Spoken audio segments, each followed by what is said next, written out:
Today you are working on cutting out, making a background for, and gluing all together your self-portraits that you have been working so hard on. First, you will make sure that you have your facial features drawn on your self-portrait. Then you can get a scissors and carefully cut around the outside. Remember, when we're cutting, we're using good cutting craftsmanship. That means quiet cutting. Whenever our line turns, our paper turns, and notice how I'm cutting around the outside of my hair very carefully. You would then make sure to cut around your neck so that we can add a shirt after a little while. Make sure to throw your paper scraps away in your table garbage.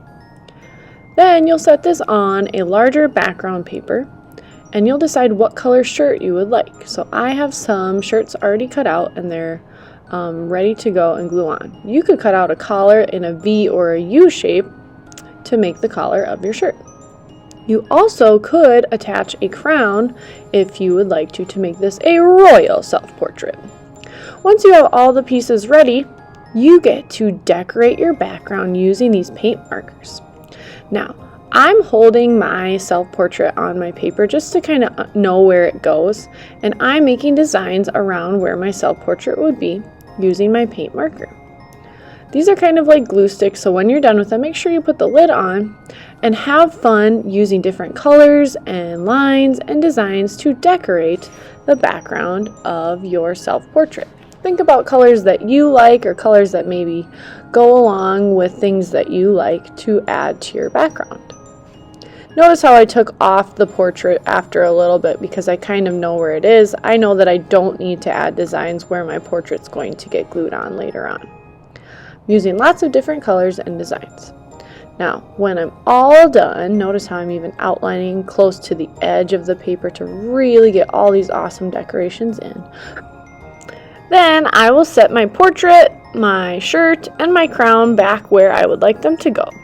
Next, I need to glue. Today we're going to use a glue bottle. So we twist the top to open it up and we make small dots of glue around the edges. Dot, dot, not a lot.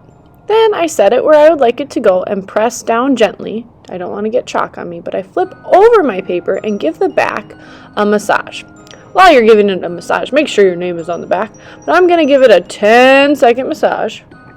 Then I'll flip it back over and give my crown and my shirt small dots of glue. On the crown, you probably only need like 7 or 8 dots of glue. Then I press down, probably like 5 dots of glue for the shirt. Press down gently where I want it to go. Then I'm going to flip my paper over one more time, give it a 10-second massage to make sure everything is stuck down and ready to go. Small dots of glue around the edges. If you finish decorating the background, cutting, and gluing everything on, there's one last thing that you can do if you have time.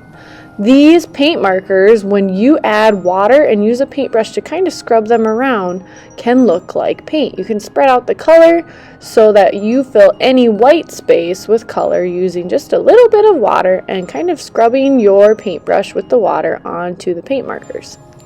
Notice how I'm kind of going around and around to help the paint marker move a little bit and fill my whole background with color.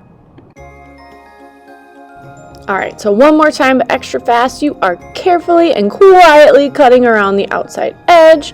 Notice how I cut on the outside of my black lines, very carefully cutting around my ears, my neck, and my hair.